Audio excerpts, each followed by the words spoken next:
Salut les alphas, la question du jour, quels sont les aliments qui font grossir et quels sont les aliments qui font maigrir?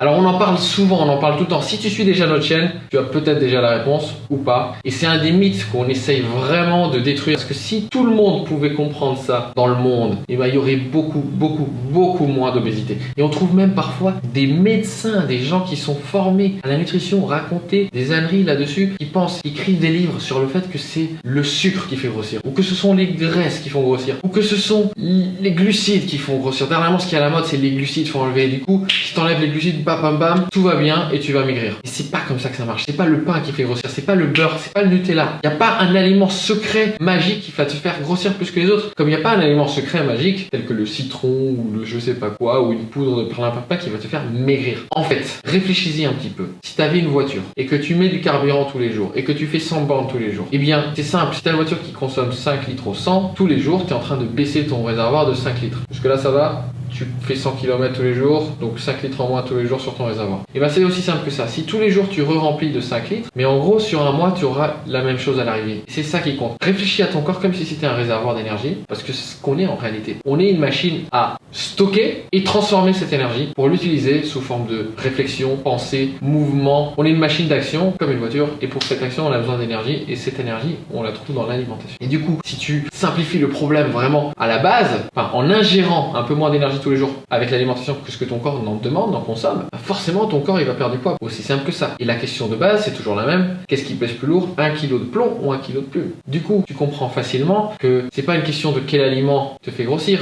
mais quel aliment est plus dense caloriquement. Comme les brocolis, forcément, entre guillemets. Alors évidemment, je joue au con, si tu pousses vraiment le problème jusqu'au bout, c'est sûr qu'il y a des aliments qui font plus grossir que d'autres. Et ce sont les aliments qui sont plus denses caloriquement. C'est-à-dire tout ce qui est huile, beurre et tout ça, c'est beaucoup de calories avec une toute petite quantité. Justement, attention à ça. Les gens qui disent oui, mais prenez de l'huile d'olive, c'est super sain, tu peux en prendre. J'en ai discuté avec mon père il y a 1 an ou 2, j'ai failli craquer. Mais oui, l'huile d'olive c'est bon pour la santé. Du coup, je mets 2 cuillères à soupe sur mes tomates et après j'en mets sur mes spaghettis. Mais n'importe quoi. L'huile d'olive, ok. Et alors, c'est quand même extrêmement calorique. Tu vas manger, tu vas te faire grossir très rapidement si tu en manges trop. Inversement, tu peux avoir des aliments comme les brocolis, comme les fruits qui sont peu caloriques. Donc du coup, ce qui est génial, c'est que tu as cet effet rassasiant. Du coup, tu peux en manger pas mal. T'as le ventre plus ou moins plein et tu dis ah, j'ai rempli mon ventre, j'ai pas faim et pourtant t'as mangé très peu de calories. Donc au final ce sont ces aliments là qui vont t'aider à perdre du poids parce qu'ils vont te faire ressentir quand même que t'as mangé quelque chose sans avoir pété ton score d'énergie en fait pour la journée. Parce que si tu consommes trop d'énergie, ton corps il est pas bête. À la base, qu'est-ce que tu voulais quand t'étais un homme de la préhistoire? Survivre. Ton corps il s'en fout que t'aies les abdos en fait. Ton corps il veut juste que tu survives. Donc il se dit purée, si aujourd'hui j'ai chassé un mouton, je l'ai mangé aujourd'hui, il va stocker toute cette énergie et du coup peut-être que parfois, à l'époque,